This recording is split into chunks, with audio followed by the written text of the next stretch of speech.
네, 안녕하십니까. 이번 시간에는 2010년도 19회 공인노무사 기출문제를 같이 보도록 하겠습니다. 논점은 이제 기속력에 관한 내용을 묻고 있는데요. 거부처분과 관련된 문제였습니다. 수익적 처분의 발령을 신청한 영업허가 처분 생각해 보시면 되겠고요. 이에 대해서 갑에 대해서 관할행정청 A는 이를 거부를 하였습니다. 행정청이 거부 처분을 하였고요. 이 부분에서 여러분들이 특별히 거부 행위의 처분성 인정 여부와 같은 대상 적격 논의는 필요가 없겠습니다. 왜 그러냐면 뒷부분에서 갑은 거부 처분 취소를 제기해서 인용 판결을 받았다라고 되어 있기 때문에 이미 판결이 확정되었다라고 했기 때문에 소송 요건이나 아니면 본안 요건을 충족하고 있는지 여부에 대한 판단은 특별히 답안지에 포함되지 않아도 되겠습니다. A의 항소 포기로 인해서 재판 절차가 종료가 됐네요. 그렇죠? 따라서 그 판결이 확정이 되었습니다. 이렇게 확정이 되고 나면 이 확정 판결의 효력이 발생을 하게 될 텐데요.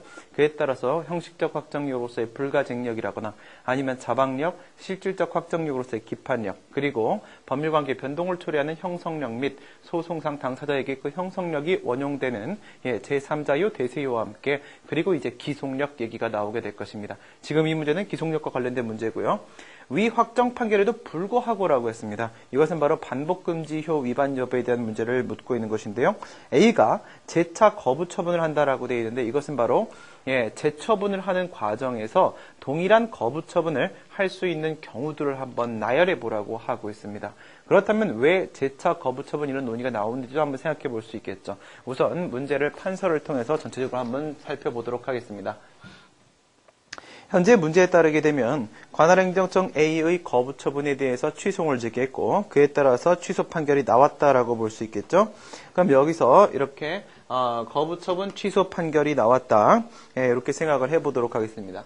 그런데 지금 여기서 항소를 포기해서 이 거부 처분 취소 판결이 확정이 된 상태입니다. 그럼 그에 따라서 확정 판결의 효력이 발생하게 될 텐데 행정소송법 제30조 2항에 따르게 되면 재처분 의무에 대한 규정을 두고 있습니다.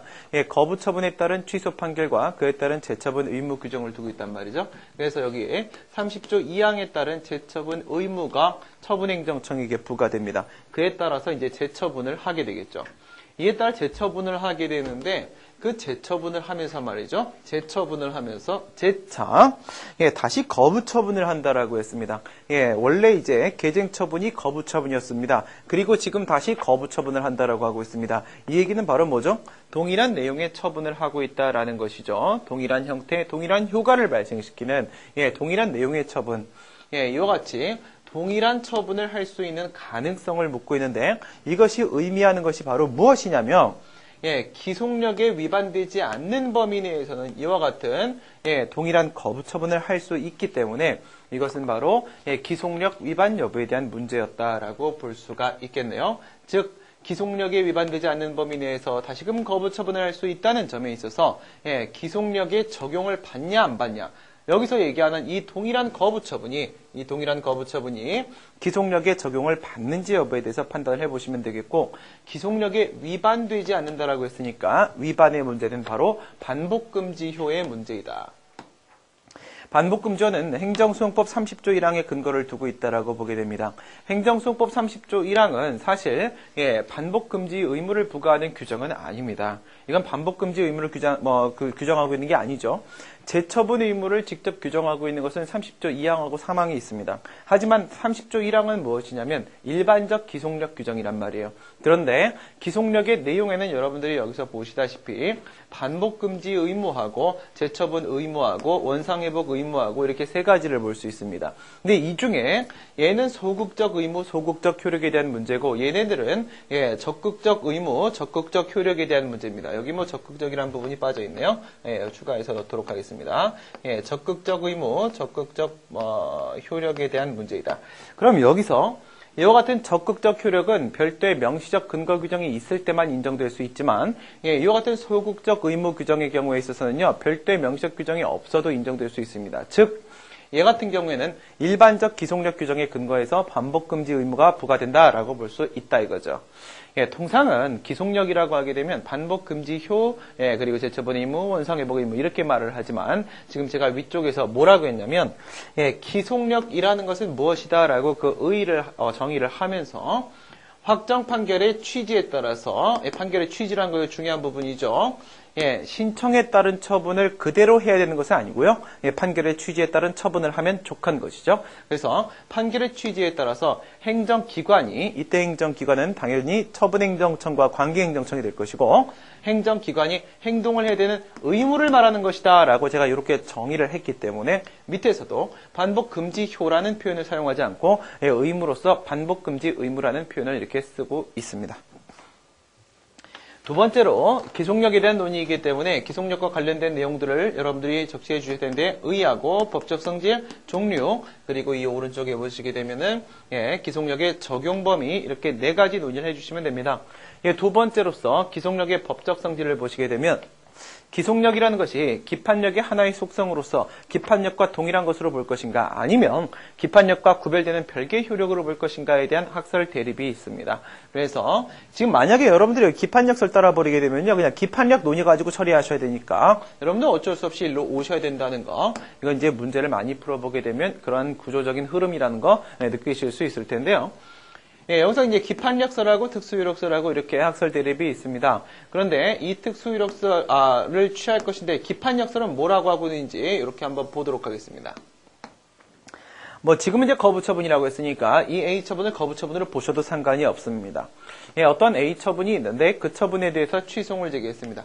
그런데 취소 판결이 나왔습니다. 그리고 이 판결이 확정됐습니다.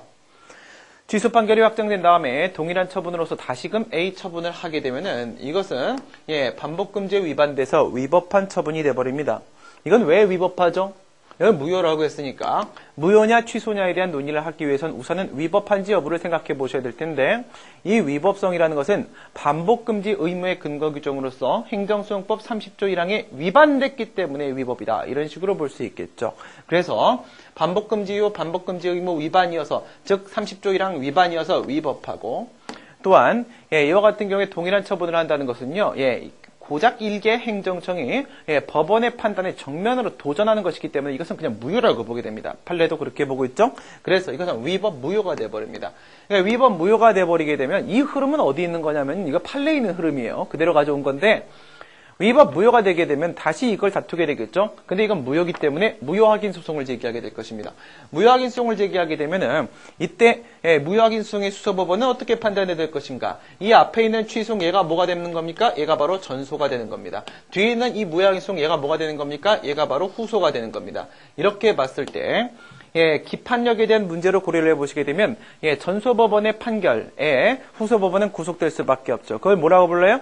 기판력 중에서 모순금지효라고 부르죠. 그렇기 때문에 얘가 이 처분은 위법하다 이렇게 판단을 하게 되면 후소법원으로서 무효확인소의 수소법원 역시도 얘는 위법하다라고 판단을 할 수밖에 없습니다. 그렇기 때문에 여기도 인용 판결로서 무효확인 판결이 나오게 된다 이거죠. 이건 이제 판례의 내용을 그대로 제가 이렇게 한번 옮겨놔 본 건데요.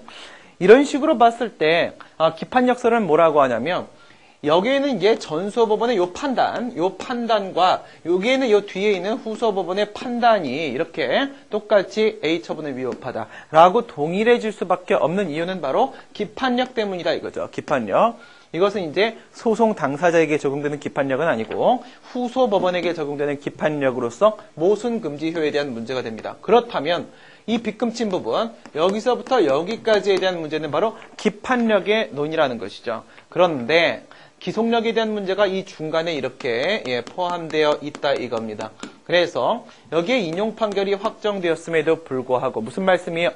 기판력은 인용 판결과 기각 판결 모두 다 적용되는 데 반해서 기속력은 인용 판결에만 적용되기 때문에 지금은 인용 판결이기 때문에 기판력도 발생하고 기속력도 발생하고 이렇게 중첩되고 있는 상황이에요. 그러니까 논의가 가능해졌고요. 여기서 이 인용 판결이 확정되는데 동일한 처분을 해서 위법 무효가 되는 것은 바로 이것은 기속력에 위반된 효과를 말하는 것이기 때문에 여기서부터 여기까지의 흐름은 바로 기속력의 흐름이라는 것이죠. 기속력에 위반돼서 위법해졌으니까 이때 위반의 문제는 기속력 중에서도 반복금지효 문제라는 겁니다. 그렇다면은 여기에는 이 기판력의 흐름 안에 이 기속력의 흐름이 포함되어 있기 때문에 이 기속력은 결국 기판력의 하나의 속성에 불과하다. 이런 식으로 주장을 하는 것이 바로 여기에 있는 이 기판력설입니다. 그러면 우리는 어떻게 판단을 해야 될 것인가? 얘기를 하기 전에 먼저 판례 입장을 한번 보도록 하겠습니다. 판례 같은 경우에는 기속력하고 기판력의 용어와 개념을 혼용하거나 또는 혼동하고 있다라고 이렇게 보게 됩니다. 왜냐하면 엄연히 기속력에 대한 논의를 하고 있으면서도 그 표현을 기판력이라고 할 때도 있고요. 심지어 기속력에 대한 논의를 하면서도 그 시간적 범위를 처분시라고 말하지 않고 사실심 변론 종결시를 논할 때도 있습니다. 그래서 기속력과 기판력을 혼용하고 있다라고 보는데, 하지만 판례 중에는 이런 판례가 있습니다. 행정소송에서는 엄연히 기속력이라는 표현을 쓰고 있습니다. 여기서는 기속력이 인정되지만 민사소송에서는 이와 같은 기속력이 인정되지 않기 때문에 이 기속력은 행정소송법 절차에서만 인정되는 특수한 효력이다라고 이렇게 판시한 적도 있었습니다. 그렇기 때문에 이 범위, 동그라미 1번의 범위 내에서는 특수효력설의 입장을 취한 것이 분명하고 나머지 판례들에서는 혼용하고 있다. 이 정도까지 여러분들이 답안에 써주신다면 정말 훌륭한 답안이 되지 않을까 생각이 됩니다. 그럼 판례 입장을 우리가 확인을 해봤는데 여기에는 이 특수효력설의 입장을 한번 생각을 해보도록 할게요. 이것은 또한 특수효력설의 입장이면서 우리가 이 특수효력설을 취할 것이기 때문에 검토할 때의 내용이라고도 볼 수 있습니다. 기판력과 기속력을 한번 비교를 해보도록 합니다. 기판력의 경우에 있어서는 이건 소송법적 효력입니다. 그리고 기속력은 실체법적 효력입니다. 이게 무슨 말이냐면 여러분들이 그 기판력의 주관적 그리고 객관적 시간적 적용 범위에 대한 논의하고 기속력의 주관적 객관적 시간적 범위에 대한 논의를 생각을 해보시게 되면 그 중에 있어 시간적 적용 범위와 시간적 적용 범위를 한번 우리가 비교해 보도록 합니다. 기판력 같은 경우에는 판결시를 기준으로 한다라고 보게 되고 기속력 같은 경우에는 처분시를 기준으로 한다고 보게 됩니다. 왜 그러냐? 이건 소송법적 효력이기 때문에 언제까지 소송 자료를 제출할 수 있는지 그 기간의 문제가 중요하게 다뤄집니다. 그렇다면 2심까지 즉 사실심 변론 종결시까지 그 소송 자료를 제출할 수 있고 그 소송 자료를 제출할 때 변론주의 원칙이 적용되기 때문에 자신이 주장하지 아니하고 자신이 입증하지 못한 부분에 따른 불이익은 다시 다투지 못하는 불이익도 감수해야 된다는 것이 바로 기판력입니다. 그렇기 때문에 이것은 판결시가 적용된다. 왜? 사실심 변론 종결시 이후에는 그 다음에 선고 절차만 남기 때문에 사실심 변론 종결시와 판결시는 사실상 같다라고 우리가 보기 때문에 판결시라고 말을 하는 겁니다. 왜 이랬죠? 소송법적 효력이기 때문에 소송 자료 제출 기간을 살피다 보니까 판결시가 됐어요. 그런데 얘 같은 경우에는 실체법적 효력이기 때문에 실체법적 의미, 실체법적 문제, 실체법적 효력은 뭘 말하는 거죠? 실체법에 위반되면 위법 이렇게 되기 때문에 이것은 위법성 판단에 대한 문제라고 생각을 하셔야 됩니다. 그렇다면 언제까지 아까도 그랬죠? 소송자를 언제까지 제출할 수 있냐? 여기도 똑같이 언제까지 존재했던 사유를 근거로 위법성을 판단할 것인가? 즉 위법성 판단 기준시에 문제가 발생을 하게 되고 우리는 위법성 판단 기준시를 처분시설, 통설판례 처분시설에 따라서 처분시로 보기 때문에 기속력의 시간적 범위가 처분시가 되게 됩니다. 이게 바로 뭐야? 얘는 소송법적 효력, 얘는 실체법적 효력이라는 부분입니다. 두 번째 보도록 합니다. 방금 판례에서 기속력의 경우에 있어서는 민사소송에서 인정되지 않는다라고 했습니다. 하지만 기판력은 재판의 본질적 효력으로서 행정소송이나 민사소송이나 불문하게 됩니다. 즉 모든 소송에서 인정되는 것이 기판력인데 반해서 기속력의 경우에 있어서는 오직 행정소송에서만 인정된다는 또한 차이점을 발생시키게 됩니다. 방금 전에 우리가 이쪽에 기판력과 기속력 얘기를 하면서 이런 말씀을 드렸습니다. 기판력은 인용 판결뿐만 아니라 기각 판결에서도 인정된다라고 했는데 기속력은 오직 인용 판결에서만 인정된다라고 했습니다. 제가 이제 우스갯소리이자 또한 필기로서 이런 말씀을 드릴 때가 가끔 있습니다. 뭐죠? 기속력에는 여기 보시다시피 반복금지와 재처분 의무와 원상회복 의무가 이렇게 있습니다. 이거의 의미를 우리가 직관적으로 살펴보면 이런 거죠. 인용 판결이니까 너는 위법하게 했으니까 뭐 해라? 위법하게 했으니까 다시 그러지 마라. 너 위법하게 했으니까 다시 처분해라. 너는 위법하게 했으니까 다시 돌려줘라. 이게 바로 기속력이죠. 그런데 만약에 기각 판결에다가 기속력을 적용시켜버리게 되면 어떻게 되겠습니까? 너 적법하게 했으니까 다시 그러지 마라? 너 적법하게 했으니까 다시 해라?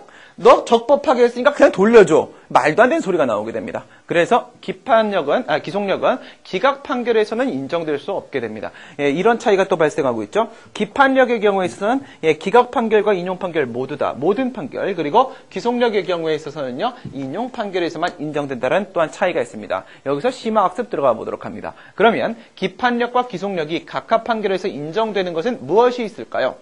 둘 중에 어느 게 각각 판결에서도 인정될 수 있을까요? 기판력이요? 예, 기속력이요? 예, 말도 안 되는 소리입니다. 각하 판결에선 모든 것이 다 인정될 수 없습니다. 왜냐면 기속력이라는 것은 그 처분은 위법하니까 그러지 마, 다시 돌려줘라는 건데 각하 판결은 아직까지 그것이 위법한지 여부를 판단해 본 적도 없습니다.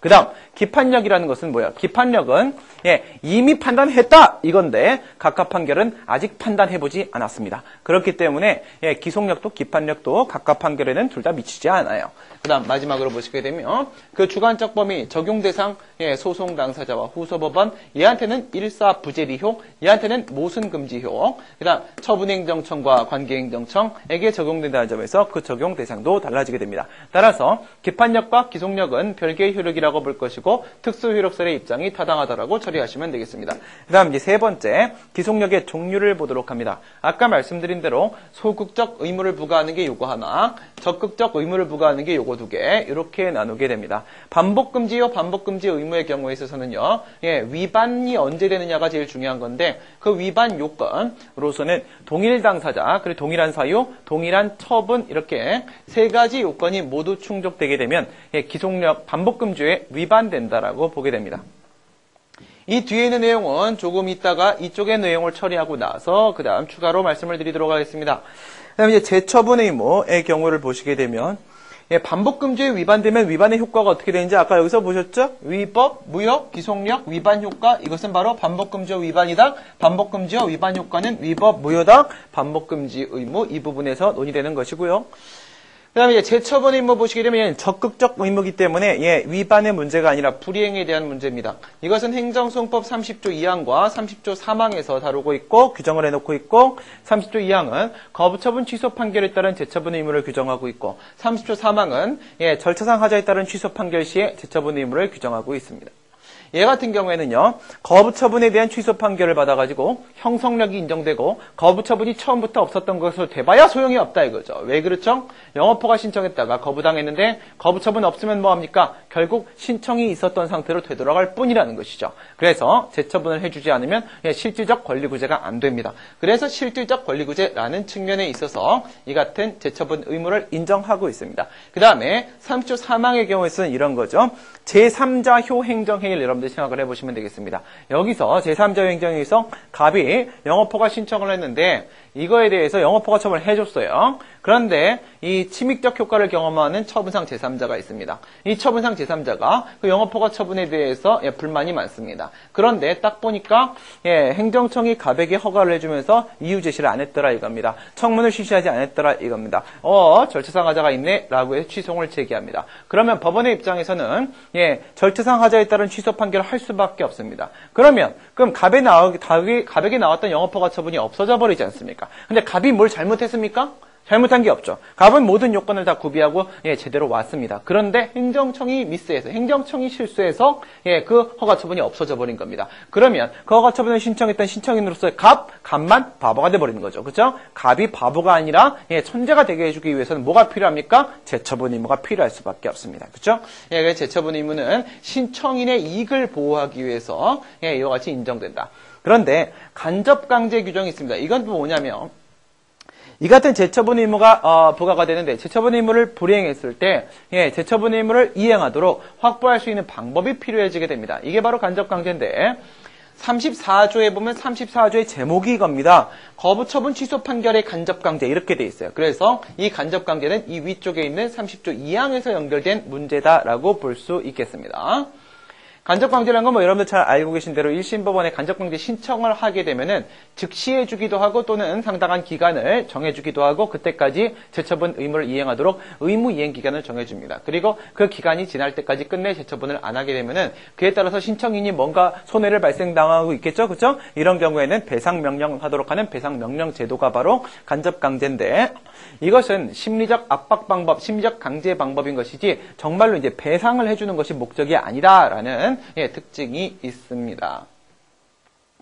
그 다음 이제 세 번째로 원상회복 의무를 보도록 합니다. 이거 역시도 적극적 의무인데 이건 뭘 말하는 거냐면 여러분 이런 경우 한번 생각해 보세요. 어떤 처분이 법률상 원인이 됩니다. 그에 따라서 어떤 결과 상태가 만들어집니다. 이 결과 상태는 법률 상태일 수도 있고 사실 상태일 수도 있습니다. 그런데 이 처분이 위법한 경우에는 어떻고 이 처분이 적법한 경우에 이 결과 상태가 어떻게 되는지 한번 생각해 보세요. 처분이 위법하면, 법률상 원인이 되는 처분이 위법하면 그에 따른 결과 상태는 무조건 위법합니다. 그런데 처분이 적법하다고 하더라도 결과 상태는 적법할 때도 있지만 위법할 때도 있습니다. 그렇죠? 예. 그러면 처분이 위법하다라고 해서 인용 판결 논의를 하고 있으니까 처분이 위법하면 결과 상태는 무조건 위법할 수밖에 없겠죠. 그 위법한 결과 상태를 원상으로 되돌려놔라. 결과 제거 의무, 원상 회복 의무라고 하게 됩니다. 판례는 지금까지 이 원상회복 의무에 대한 행정소송법상 명문 규정이 있습니까? 재처분 의무에 대해서는 여기 명문 규정이 있습니다. 반복금지의 명문 규정은 없는데 소극적 효력이기 때문에 일반적 기속력 규정으로서 30조 1항에 근거해서 인정될 수 있습니다. 얘는 적극적 효력이기 때문에 별도의 명식 규정이 필요합니다. 근데 별도의 명식 규정이 없죠. 그래서 판례는 지금까지 원상회복 의무를 기속력으로서 인정을 안 해왔었습니다. 근데 최근에는 하수도 원인자 부담금 사건에서 원상회복 의무를 인정을 하게 됐습니다. 그럼 이 부분에서 우리 한번 그러면 이후 판례를 예상해 볼까요? 행정소송법 개정되기 전에 바뀐다고 한다면 어떻게 바뀔 수 있을까? 취소 소송에서도 판례가 이제 만약에 원상회복 의무를 인정하는 상황이 발생할 수 있겠습니까? 이거를 인정한 취지에 따라서 이것도 이제 원상회복 의무를 인정하게 될 때가 올까요? 절대 그렇지 않습니다. 한번 생각해 보세요. 하수도 원인자 부담금 사건이었습니다. 그 얘기는 뭐예요? 앞에 과세처분처럼 금전급부 의무를 부과하는 원인자 부담금 부과처분이 있었죠. 이 원인자 부담금 부과처분, 과세처분을 생각해 보세요. 얘가 위법 무효였어요. 그래서 무효확인소송을 제기한 상황이었었습니다. 이 판례가. 그렇죠? 그럼 우리 바꿔보면 되겠죠? 이 원인자 부담금 부과처분이 만약 취소 사유라고 하게 되면 어떻게 될까요? 그리고 이 사건처럼 이미 그 원인자 부담금을 내놓은 상태, 과온합이 발생해 있는 상태라고 한번 생각해 보도록 하겠습니다. 이런 상황에서 과연 원상회복 의무를 인정하겠습니까? 그렇지 않다는 겁니다. 왜 그렇지 않을까요? 그것은 바로 이렇습니다. 여기서 이렇게 한번 볼게요. 여기 과세처분이든 원인자 부담금 부과처분이든 이렇게 처분이 있습니다. 그리고 나서 그에 따른 돈을 냈습니다. 과온합이 이렇게 발생했습니다. 그러면은 여기다가 무효확인소송을 제기하고 여기다가 취소를 제기하고 이런 문제가 생길 수 있겠죠. 처분을 대상으로 하고. 그다음 여기에 대해서 이 과온합을 돌려달라고 부당이득 반환 청구소송을 제기하는 방법 이것도 생각해 볼 수 있겠죠. 네, 그렇습니다. 그런데 이게 만약에 무효확인 소송이라고 한다면 말이에요. 무효확인 소송이라고 한다면 이게 유효적절한 권리구제 방법이 됩니까? 안 됩니까? 무효확인 소송이라고 한다면 얘가 위법 무효이기 때문에 이 과연 민사법원, 부당이득 반환 청구소송의 수선법원으로서 민사법원이 즉 권한 없는 법원이 이 행정행위의 효력 유무에 대해서 심사를 할 수 있겠는가라는 선결 문제 논의가 나오겠죠. 그럼 과연 여기에 이 행정에 심사할 수 있겠는가라고 하는데 이 선결 문제를 심사할 수 있는지 여부에 대한 판단은 결국 구성 요건적 효력에 저촉되냐 안 되냐에 대한 문제죠. 근데 이게 뭐라고 했나요? 내가 방금? 이건 위법 무효라고 했죠. 구성 요건적 효력의 정의 생각해 보도록 합니다. 행정행위에 하자가 있다라고 할지라도 그것이 당연 무효가 아닌 한입니다. 당연 무효가 아닌 한, 권한 없는 법원은 그 행정행위의 효력의 존재를 판단의 기초 구성 요건으로 삼아야 된다라는 게 바로 구성 요건적 효력이죠. 당연 무효라고 하게 되면 구성 요건적 효력 자체가 성립이 안 됩니다. 성립이 안 되면 저촉될 일도 없습니다. 그러면 권한 없는 민사법원도 당연히 심사할 수 있습니다.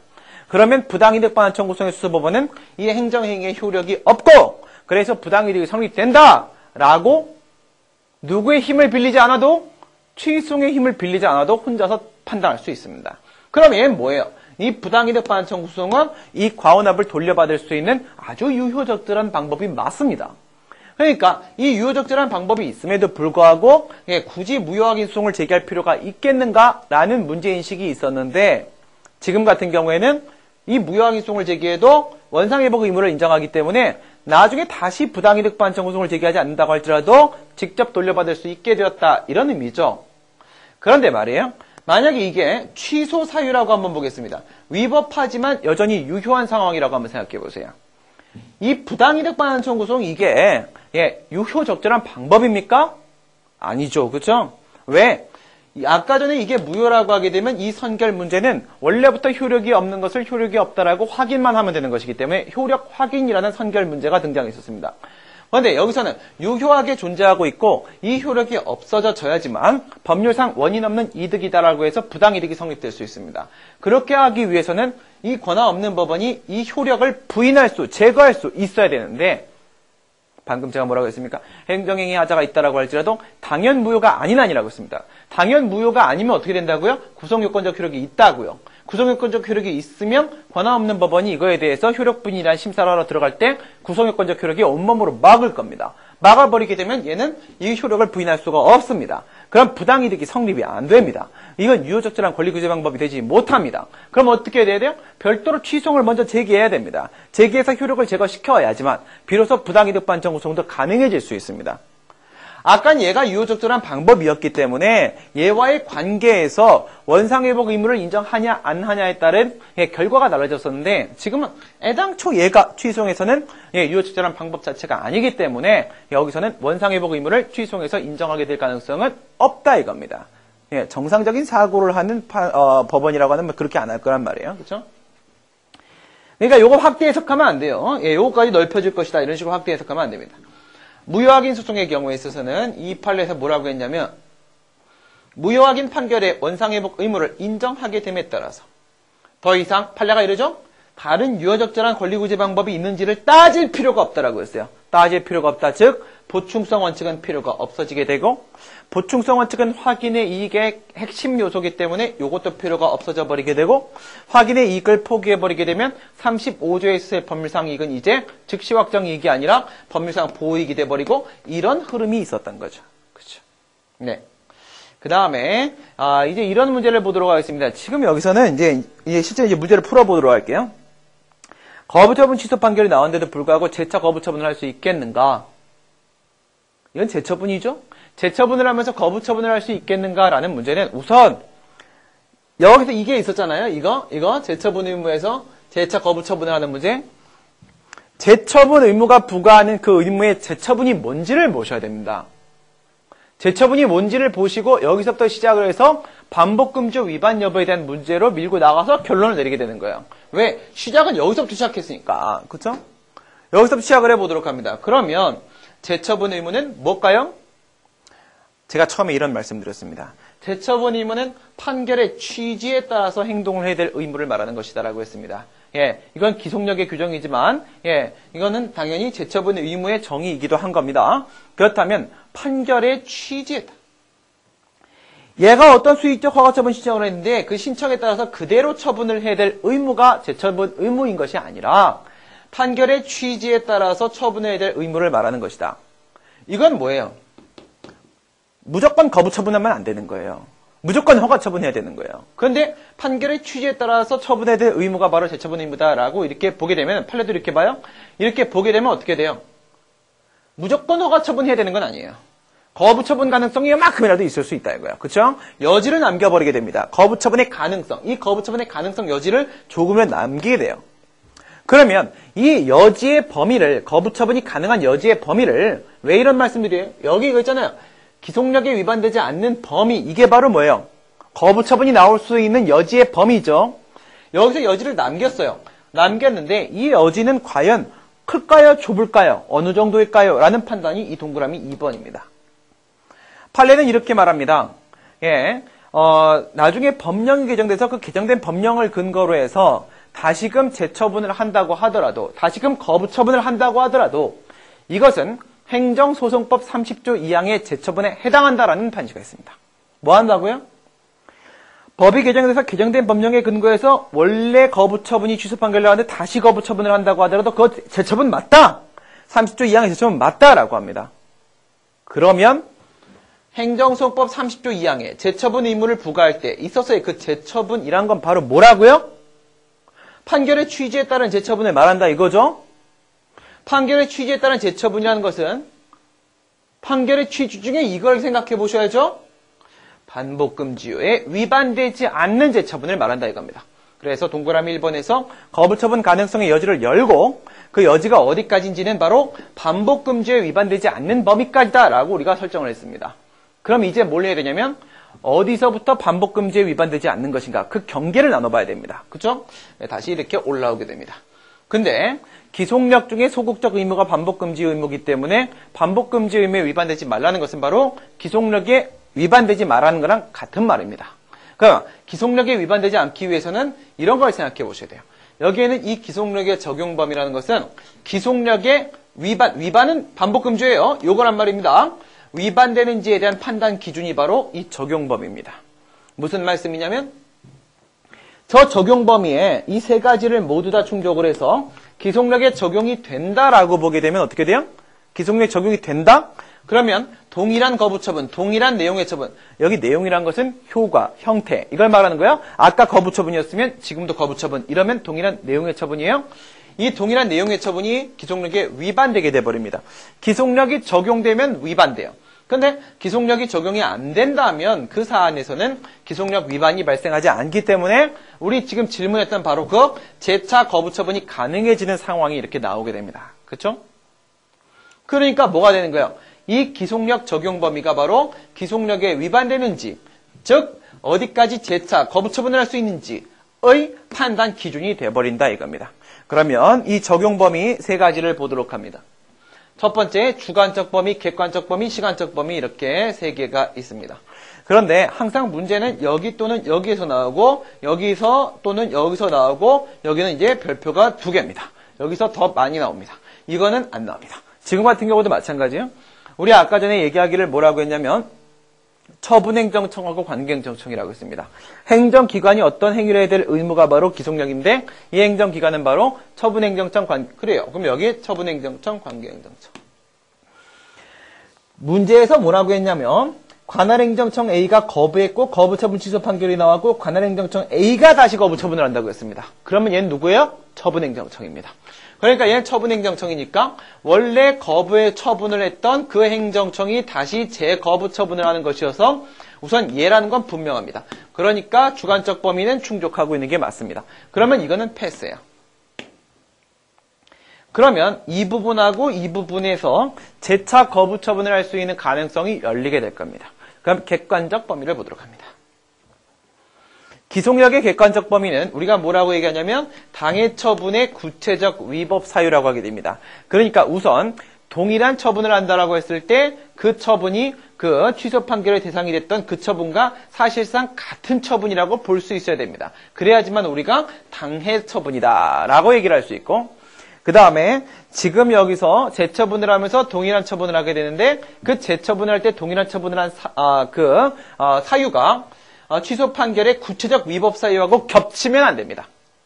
그래서 당해 처분의 구체적 위법 사유가 기속력이 적용되는 객관적 범위라 볼 것이기 때문에 당해 처분이 아니야. 이렇게 하면 기속력이 적용이 안 되고 위반도 아닙니다. 지금 그때 취소 판결했던 그 구체적 위법 사유에 따른 처분이 아니야. 라고 해버리게 되면 기속력이 적용되지 않고 위반도 아니라고 보게 됩니다. 그러면 여기를 보도록 합니다. 당해 처분이라고 하게 되면 동일한 처분을 말해요. 동일한 처분이라고 하게 되면 두 가지 측면에서 살펴보게 돼요. 하나는 동일한 내용의 처분이냐, 두 번째는 동일한 사유에 근거한 처분이냐, 두 개를 보게 돼요.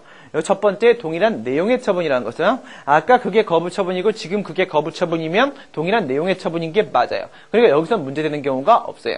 그러면 두 번째 동일한 사유에 근거한 처분이니까 여기가 문제가 됩니다. 그 부분이 바로 여기에 있는 이 당해 처분이에요. 정리할 수 있죠? 이건 동일한 처분이다. 동일한 처분은 동일 내용, 동일 사유다. 동일 내용은 문제가 안 된다. 동일 사유가 문제가 된다. 그러면 동일 사유라는 건 뭐냐면 그 동일한 위법 사유 말하는 건데 동일한 위법 사유라는 것은 걔가 처분했던 처분 사유에 어느 쪽이 위법했느냐 이런 문제예요. 그럼 결국 뭐예요? 처분 사유 문제입니다. 그러면 처분 사유에는 두 개가 있어요. 네가 무단횡단을 했기 때문에 이렇게 하면 사실상 근거로서의 처분 사유입니다. 도로교통법 몇 조에 근거해서 이렇게 하면 법령상 근거로서의 처분 사유입니다. 그러면 사실상 근거로서의 처분 사유하고 법령상 근거로서의 처분 사유하고 둘 중에 하나만 별개의 사유다. 동일한 사유가 아니다. 이래버리면 기속력 위반이 아니에요. 근데 가만히 생각해 보세요. 밑에 여기 법령상 근거로서의 처분 사유가 있어요. 그 위에 사실상 근거로의 처분 사유가 있어요. 그럼 이 법령상 근거로의 처분 사유는 고정시켜 놓은 상태에서도 이 사실상 근거로의 처분 사유는 바뀔 수가 있어요. 하지만 이 법령상 근거로의 처분 사유를 바꿔버리게 되면 사실상 근거로의 처분 사유는 무조건 바뀌어야 돼요. 아시겠죠? 이 요건을 충족시키려면. 그럼 어떻게 되는 거예요? 결국 얘도 사실상 근거로의 처분 사유가 같냐 다르냐고 얘도 결국 사실상 근거로서의 처분 사유가 같냐 다르냐에 대한 문제로 귀결돼 버린단 말이에요. 그래서 여러분 교과서들 보시게 되면 어떻게 되어 있냐면 이 객관적 범위에서 법령상 근거로서의 처분 사유 쪽에 대한 언급 나와 있는 책이 없어요. 왜냐하면 법령상 근거를 바꿔버리게 되면 사실상 근거는 자동으로 바뀌기 때문에 그냥 이건 사실상 근거로서의 처분 사유 문제만 다루게 됩니다. 그리고 사실상 근거로서의 처분 사유는 어떨 때 같다 어떨 때 다르다라고 얘기해요. 그 기준이 바로 기본적 사실관계 동일성 문제죠.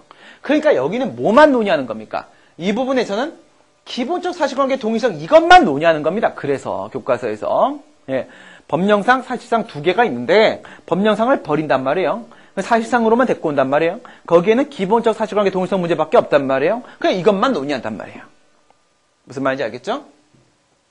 하지만 여기는 나중에 시간적 범위 부분에는 법령상 사실상 따로 나눠서 논의하고 오히려 이쪽이 문제가 더 많이 출제가 돼요. 뭐라고 해요? 나중에 법령이 개정되었고 그 개정된 법령에 따라서 그 요건이 강화되었다라고 했을 때 다시 거부 처분할 수 있겠는가? 이렇게 얘기하면 법령상 근거로서의 처분 사유가 바뀐 상황. 오히려 여기가 중요해져요. 여기는 이게 중요해지고. 그래서 얘 같은 경우에 보시게 되면 내용상 하자 때문에 취소 판결이 나온 상황에서 동일한 사유가 아니라 동일한 사유 여기에 핵심이 된다고 했죠? 새로운 사유에 근거한 처분이 나오게 되면 이때는 기속력이 위반이 아니니까 재차 거부 처분할 수 있다라고 볼 수 있는데 이거 조심하셔야 됩니다. 처분 당시. 처분 당시까지 객관적으로 존재했던 사유여야 됩니다. 처분 당시까지 객관적으로 존재했던 사유 중에서 기본적 사실관계 동일성이 인정이 안 되는 사유 이걸 얘기하는 겁니다. 아시겠죠? 왜냐면 밑에서 얘도 역시 새로운 사유예요. 새로운 사유. 새로운 사유인데 이건 처분 이후에 사정 변경이나 법령 개정에 따라 발생한 새로운 사유이기 때문에 얘는 처분 당시에 있었던 새로운 사유. 처분 이후에 발생한 새로운 사유. 문제라는 점에서 이거 조심해 주시고. 근데 여기 이제 또 문제 나오다 보면 이 부분이 또 걸려요. 불문법이. 이것도 조심하셔야 됩니다. 무슨 말이냐면 취소 판결의 사유가 되었던 그 내용상 하자 있죠. 이 내용상 하자 문제가 법률 요건에 위반돼서 즉 처분 사유가 없다 이거예요. 처분 사유가 없음에도 불구하고 그 처분을 했다 이겁니다. 그래서 법률 요건 부분에서 위법성이 발생한 경우하고 법률 효과 부분이라고 하게 되면 이건 뭐 얘기하는 거예요? 기속행위는 법률 효과가 따로 없죠. 그러니까 얘는 뭐예요? 재량행위 상황을 얘기하는 겁니다. 재량행위 상황. 여기서 법률 효과 부분에서 위법성이 발생한 상황하고 두 개를 나눠보도록 합니다. 이때 법률 요건 부분이라고 하게 되면 그 성문법상 근거로서의 처분 사유가 새로울 때 얘기하는 겁니다. 그 다음 얘 같은 경우에 있어서는요. 불문법상 근거로서의 처분 사유가 새로울 때는 기속력에 위반되지 않는다라고 합니다. 이게 무슨 말씀이냐면 불문법상 새로운 사유? 이거는 이런 걸 말하는 거야. 재량권 행사 말하는 겁니다. 재량권 행사. 여러분 이런 거 한번 생각해 보세요. 이거 위에 거 이제 잘 알고 계신 거 지워버리겠습니다. 성문법이 이렇게 되어 있습니다. 1, 2, 3의 요건을 충족하게 되면 A라는 처분한다. 이렇게 되어 있어요. 그런데 이게 기속행위인 경우가 있고 그리고 재량행위인 경우가 있고 이렇게 나와집니다. 그러면 여기는 뭐예요? 이건 성문법이에요. 성문법. 그 다음에 여기서 제가 질문을 한번 드려보도록 하겠습니다. 법은 뭔가요? 또 머릿속으로 한자 물수변에다가 막 하지 마시고 그죠? 법은 요건입니다. 그쵸? 그러니까 이 성문법은 이거예요. 이거. 법률 요건, 법률 효과 여기서. 그죠? 여기서 우리가 요건, 효과 이렇게 얘기할 때 이 부분 얘기하는 거죠. 1, 2, 3이 바로 법률 요건이에요. 1, 2, 3의 요건을 충족하게 되면 조건 프로그램이죠. A라는 처분을 한다. 효과적, 법적 효과. 이렇게 돼 있어요. 성문법은 이 부분이란 말이죠. 그죠? 그러니까 이 부분에서 1, 2, 3의 요건이 충족이 되지 않음에도 불구하고 A 처분을 했다거나 1, 2, 3의 요건이 충족됨에도 불구하고 A 처분을 안 하고 거부를 했다거나 이런 식으로 법률 요건 부분에서 위법성이 발생했을 때는 성문법상의 사유를 바꾸는 상황이 돼요. 그런데 여기서 기속행위면 전혀 문제가 없어요. 근데 재량행위라고 하게 되면 여기는 아무런 법이 적용되지 않습니까? 아무 법도 적용되지 않으면 그거는 무슨 재량이 돼요? 백지재량, 자유재량, 편의재량 네 마음대로 하세요. 이게 돼버립니다. 하지만 여러분들 잘 알고 계신 대로 무하자 재량의사청권이라는 게 있지 않습니까? 무슨 말이에요? 여기도 뭔가 법이 적용된단 말입니다. 그쵸? 공부 처음부터 아주 차근차근 착실히 잘해오신 분들 같은 경우에는 맨 앞에 있었던 법치주의 원칙 한번 생각해 보세요. 법률 여부 원칙이라는 것은 그때 법률은 항상 성문법이에요. 법적 근거의 그 법은 바로 성문법이지만 법률 우위 원칙에서 위반되면 안 되는 법률이라는 것은 성문법원, 즉 행정법의 성문법원도 있지만 행정법의 불문법원도 추가로 포함됩니다. 그렇죠? 불문법에 위반돼도 위법 아닙니까? 그게 언제 논의되는 거야? 바로 여기 재량행위에서 재량권 행사할 때 논의되는 겁니다. 그러면 이거 재량권 행사를 할 때 여기도 법 적용된다고요? 적용된다고요. 여기 적용되는 법이 바로 뭐라고요? 이게 바로 불문법이라 이겁니다. 불문법. 불문법에는 무엇과 무엇과 무엇이 있어요? 관습법과 판례법과 조리법이 있죠? 근데 관습법, 판례법 우리 논의 안 하죠? 예, 그럼 뭐예요? 조리법. 조리법이 뭐예요? 행정법의 일반 원칙. 그쵸? 행정법의 일반 원칙이 바로 뭐예요? 예, 행정법의 일반 원칙은 예, 다리가 부실한 목동은 죽어버린다. 이런 거죠. 그쵸? 예, 그래서, 예, 비평신자 목동 부실사라고 해서, 비비례원칙, 평등원칙, 신신뢰부원칙, 자기구성원칙, 목동의 목적 위반, 동기부정, 부단결부금지원칙, 실권의 법리, 사실오인 이와 같이 평신자가 아닌 목동은 예, 그 믿음이 부족하여 다리가 부실해서 죽어버릴 것이다. 라는 이 행정법의 일반 원칙, 이게 바로 뭐예요? 예, 불문법이라 이겁니다. 불문법은 어떻게 만들어졌습니까? 얘는 1, 2, 3의 요건을 충족하면 A 처분한다 이렇게 돼 있지만 얘는 이렇게 안 돼 있죠. 여기 만약 여기가 또 뭐 A 처분한다 또 재량 이렇게 하면 또 내려가? 또 내려가? 그럼 언제까지 내려갈 거야? 이건 아니죠. 그쵸? 뭐예요? 우리가 신뢰보원칙 그러면 5가지 요건이 충족되면 자기구성원칙 하게 되면 뭐 그것이 재량행위여야 되고 동종의 사안이고 그 다음에 차별이 발생했는데 제3자에 대한 선례가 있었고 이 4가지 요건이 충족되면 어떻게 된다고 봐요? 위법! 그러면 이렇게 되는 거예요. 이거는 1, 2, 3의 요건을 충족하기 법이니까 이것도 요건이 있어요. 요건을 충족하면 위법 이렇게 된단 말이야. 위법. 여기서 이 불문법에 위반되는 재량권 행사를 했을 때 우리는 그것은 뭐 신뢰보원칙 위반에 따른 재량이 하자 위법, 자기구성원칙 위반에 따른 재량이 하자 위법 이렇게 부른단 말이죠. 그래서 여기서 얘기한 게 바로 뭐예요? 법률 효과, 특히 재량행위 부분이죠. 여기서 재량권 행사를 다른 사유에 근거해서 재량권 행사를 하게 되면 그것은 바로 무엇이다? 새로운 불문법상 사유에 근거한 것이기 때문에 새로운 사유에 근거한 것이기 때문에 이것은 더 이상 당해 처분이 아니다. 이렇게 볼 수 있다 이거죠. 그래서 여기서는 뭐를 포함시키라 이거예요. 여러분들이 이거는 잘 생각해낼 수 있단 말이에요. 그런데 새로운 재량권 행사 이것도 빠뜨리시면 안 된다. 이걸 말씀드리는 거고. 왜? 여기서 지금 거부 처분을 다시 할 수 있는 가능성 한번 다 얘기해보라고 했단 말이에요. 다 얘기해봐라. 이렇게 다 잡아내야 됩니다. 그 다음에 여기 이제 당해 처분의 구체적 위법 사유 이게 바로 객관적 범위라고 했으니까 구체적 위법 사유 이 부분 봐야죠. 이건 바로 뭐예요?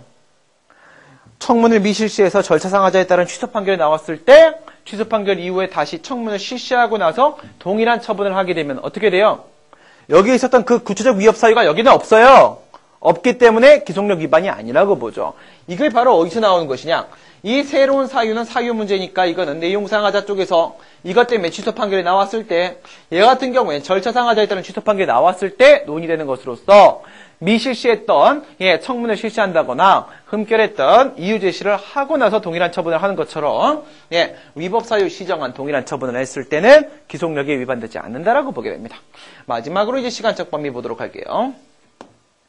아까 제가 이 맨 위에 있었던 기판력과 기속력을 비교하면서 이런 말씀드렸습니다. 기판력은 소송법적 효력이기 때문에 소송자료 제출 기간이 문제 사실심 변론 판결시. 기속력은 실체법적 효력이어서 처분시. 그렇습니다. 얘는 실체법적 효력이기 때문에 언제까지 존재했던 처분 사유를 근거로 해서 위법적 법을 판단할 것인가 이게 문제가 됩니다. 그래서 위법성 판단 기준시 문제가 생기게 되죠. 여기서 처분 시설과 판결 시 잘 알고 계시죠? 학설 대립이 있고 판례는 이쪽의 입장에 통설은 이쪽의 입장에 우리는 처분 시설이고 이렇게 하다 보니까 여기서 처분시가 기준이 되는 것이고 이것 때문에 우리는 이렇게 말을 하게 됩니다. 처분 당시까지 객관적으로 존재했던 사유까지만 기속력이 적용된다. 여기서 조심해야 될 것은요. 처분 당시까지 뭐야 했어요 지금 제가 객관적으로 존재했던 사유라고 해서 이 표현 어디서 봤습니까 여러분들? 처분사유 추가 변경에서 봤었습니다. 그쵸? 처분사유 추가 변경에서 시간상 한계 논의를 할 때 처분 당시까지 객관적으로 존재했던 사유라는 표현을 했었습니다. 여기도 처분 당시까지 객관적으로 존재했던 사유라고 표현합니다. 무슨 말이에요? 거기서의 시간적 범위와 여기서의 시간적 범위가 똑같다는 거죠. 그럼 무슨 말이에요? 처분사유 추가 변경이 가능했던 사유라고 한다면 처분사유 추가 변경이 되지 않았다라고 할지라도 추가 변경이 가능했던 사유라면 여기에다 포함시켜서 그 사유에 근거해서 동일한 처분하면 기속력 위반이라고 봐버린다는 거예요. 알겠죠? 처분 사유 추가 변경 가능 사유 포함이다 이겁니다. 가능 사유 포함. 실제로 추가 변경 안 됐어도. 예. 그러면 여기서 여기도 새로운 사유였습니다. 여기도 새로운 사유예요. 새로운 사유에 근거한 처분이라고 하게 되면 시간적 범위 밖의 문제이기 때문에 이것은 기속력에 적용을 받지 않고 위반이 아니라고 이렇게 보게 됩니다. 근데 여기서 얘기하는 새로운 사유는 바로 이거를 말한단 말이죠. 처분 이후에 발생한 사정 변경, 처분 이후에 발생한 법령 개정. 즉 여기서 얘기하는 새로운 사유는 바로 처분 이후에 발생한 새로운 사유를 말하는 겁니다. 여기서는 처분 당시에 존재했었는데 새로운 사유를 말하는 겁니다. 그리고 이 두 가지에서 사정 변경은 바로 사실관계의 변경을 말하는 것이기 때문에 지금의 사유는 사실상 근거로서의 처분 사유 쪽에서 새로운 사유가 발생했다라고 말을 하는 겁니다. 법령 개정이 발생해서 개정 법령의 근거에 동일한 처분을 하게 되면 이것은 법령상 근거로서의 처분 사유로서 새로운 사유가 발생했기 때문에 기속력이 위반되지 않는 것이다. 이렇게 말을 하게 됩니다. 지금 이제 여러분들 몇 가지 체크하셔야 되냐면 이건 전혀 문제가 안 되고요. 여기서 새로운 사유 얘기를 하면서 이거에다 이것까지 해서 세부적으로 두 개를 던져야 돼요. 그럼 큰 틀에서 하나, 그 다음 두 번째 이쪽에 있어서 절차상하자 쪽에 위법사유 시정 두 개, 그 다음에 시간적 범위와 관련해서 새로운 사유, 근데 여기 새로운 세부적인 거 두 개에서 크게 세 개, 1, 2, 3를 이렇게 여러분들 얘기를 해주시면 상황이 종료됩니다. 이거 이상 없습니다. 그런데 우리가 뭐라고 했냐면 기속력에 위반되지 않으면 재차 거부 처분할 수 있다고 했습니다. 그런데 기속력이 위반된다는 것은 바로 무엇에 위반된다는 거예요? 반복금지에 위반된다는 겁니다. 그러니까 반복금지 위반 요건으로 가도 동일 결론이 나와줘야 됩니다. 반복금지 위반 요건은 동일 당사자, 동일한 사유, 동일한 처분입니다. 여기서 동일 당사자는 문제가 안 됩니다. 여기서는 주관적 범위 똑같은 처분, 똑같은 행정청. 여긴 누구? 똑같은 상대방, 갑, 그리고 똑같은 행정청. 그죠? 그러니까 여긴 문제가 안 됩니다. 그럼 여기 동일한 사유. 사유죠? 새로운 사유에 근거해서 나오게 되면 반복금지 위반이 아닙니다. 예, 동일한 사유에 되니까 새로운 사유는 동일한 사유가 아니잖아요. 그런데 역시 마찬가지로 처분 당시에 존재했던 새로운 사유하고 처분 이후에 발생한 새로운 사유하고 나눠줘야 되는데 저쪽으로 치게 되면 얘는 객관적 범위, 얘는 시간적 범위 문제가 되고 그 다음 여기서는요. 동일한 처분이라고 했을 때 청문 없는 처분하고 청문이 있는 처분은 동일한 처분이 아닙니다. 그래서 이것은 위법사유 시정한 문제 이렇게 들어온단 말이에요. 그럼 여기서 얘기했던 1번, 2번, 3번이 어떻게 들어오고 있는 거예요? 일로 들어오시게 되면 이게 바로 1번, 그 다음에 이게 2번, 이게 바로 3번 이렇게 해서 이쪽으로 보내도 똑같은 결론이 나오게 됩니다. 무슨 말인지 아시겠죠? 예, 지금까지 전체적인 얘기를 우리가 판서를 통해 살펴봤고 예, 답안은 시간이 좀 됐기 때문에 쟁점에 정리하고 맨 끝에 결론만 보도록 하겠습니다. 중간에 있는 내용은 여러분들이 기속력 문제 나오면 항상 쓰는 얘기고 여기 쭉 써주시면 됩니다. 예, 그래서 이 페이지에 보시게 되면 쟁점에 정리 보도록 합니다. 거부 처분에 대해 취소 판결 확정됐습니다. 지금의 문제는 무슨 문제입니까? 두 번째 줄에 기속력 위반 여부 밑줄 이 문제다. 기속력에 위반되냐 안 되냐에 대한 문제는 기속력 중에 무슨 문제입니까? 오른쪽에 반복금지어 위반 여부 이 문제입니다. 기속력에 대한 문제가 나오게 되면 그냥 써줘야 되는 말들이 뭐 있습니까? 기속력의 의, 법적성질, 종료, 그리고 적용 범위 쭉 깔아주시면 됩니다. 그 다음에 지금 여기서 재하가 아니라 재차, 그쵸? 재차 거부 처분을 할 수 있느냐라는 문제는 바로 재차 거부 처분을 하더라도 그것이 기속력에 반하지 않겠냐라는 문제를 말하는 것이다. 이거죠? 나머지 이제 중간 부분을 외우시면 됩니다. 그 다음에 맨 끝에 있는 결론 보도록 할게요. 예, 문제점 보시게 되면 첫 번째 줄에 기속력에 위반되지 않는 범위 내 이거죠. 기속력에 위반되지 않는 범위 내에서 뭐 할 수 있어요? 재차 거부 처분할 수 있는 거죠. 그러면 결국 이 문제는 무엇이다? 예, 밑에 줄에 기속력 위반의 문제. 기속력 위반의 문제는 결국 다시 무엇이다? 맨 끝에 게 독립변수예요. 그렇죠? 기속력 적용을 받는지 이게 된다. 그러면 어디까지 기속력 적용을 받게 되는지를 봐야 되는데 주관적 범위 전혀 문제가 안 되니까 객관적, 시간적 범위 밑줄 이거의 두 개를 살펴보도록 한다. 그리고 나서 2번하고 3번은 묶어요. 이거는 객관적 범위. 4번은 시간적 범위 이렇게 들어갑니다. 그래서 2번 같은 경우에는 뭐냐면 제가 이거 2번이 뭐야? 2번 이거 먼저 얘기한 거야. 2번. 예, 이거 먼저 얘기한 겁니다. 그렇다고 이게 3번이에요. 그렇죠? 예. 왜 그러냐면 3번, 4번은 둘 다 새로운 사유 이거 좀 묶어주려고 한 거예요. 예. 그래서 3번에는 처분 당시 동그라미 쳐놓으세요. 4번은 처분 이후 동그라미 쳐놓으세요. 둘 다 새로운 사유 밑줄 그어놓으세요. 위법 사유 시정한 경우 보도록 합니다. 언제 이런 문제가 생기냐면 취소 판결을 한 그 위법 사유가 뭐냐? 밑줄 절차 및 형식상하자. 왜냐면 형식상하자는 절차상하자로 취급하게 됩니다. 그 다음에 얘 같은 경우에 있어서 위법 사유를 시정하게 되면 어느 문제라고 했어요? 이거라고 했죠. 구체적 위법 사유에 해당 사항이 없다. 그러니까 밑줄 객관적 범위. 그 다음 세 번째 보시게 되면 처분 당시 존재했던 새로운 사유.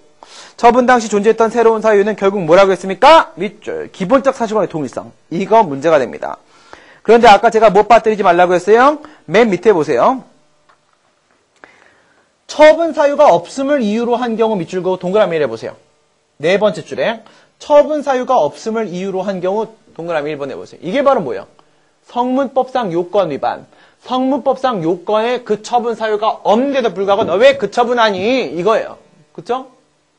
이것뿐만 아니라 두 번째 재량의 하자 앞에다가 동그라미 2번.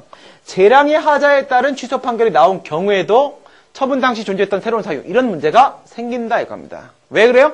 불문법상 사유가 바뀐다 이거죠. 그쵸? 재량권 행사 과정에서. 그래서 밑에 두 번째 줄에 판결의 취지에 따른 재량권 행사. 이것도 뭐예요? 여기서 이거에 해당하냐 안 하냐 잘 생각해봐요 여러분들. 얘가 뭐 행정법규를 위반했는데 그래서 영업허가 취소를 했어요. 그리고 나서 취소 판결 이후에 다시 제재처분을 하는데 3개월 영업정지를 했어요. 여러분 여기서 영업허가 취소하고 3개월 영업정지하고 처분이 다르죠. 처분이 다르지만 이게 평소에 우리 이렇게 얘기를 해요. 통상 아니 동일한 처분도 아닌데 뭐 기성료에 반할 가능성이 있냐 이렇게 얘기를 하는데 여러분 그럼 이렇게 한번 생각해 볼까요? 영업허가 취소 처분을 했던 사유가 A라는 사유예요. A 사유에 근거해서 영업허가 취소 처분에 재처분을 했어요.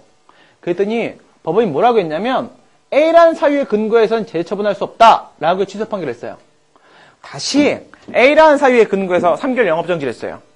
기속력에 반합니까 안 반합니까? 어려워요?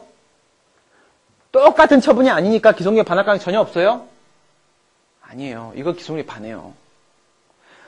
구체적 위법 사유, 그렇죠? 그리고 그거 분명히 뭐야? 당해 처분이에요. 당해 처분이 뭔데요?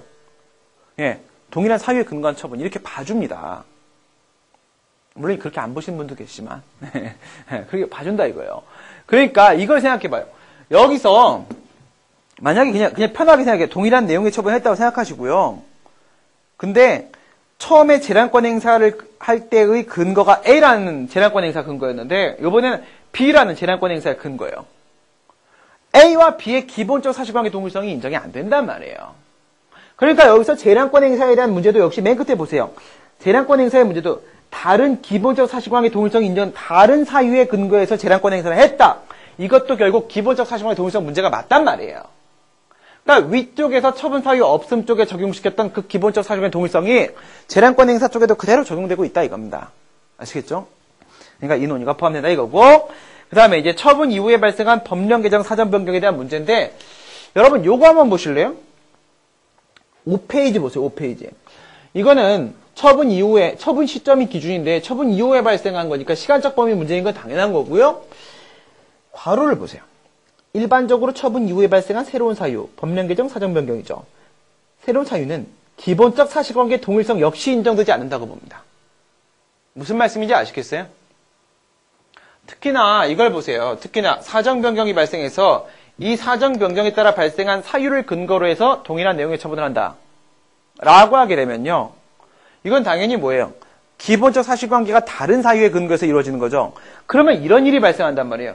얘 때문에 기속력 위반이 아니다라고 하게 되면 올라가서 얘 때문이기도 하다 이런 표현을 하게 된단 말이죠. 예.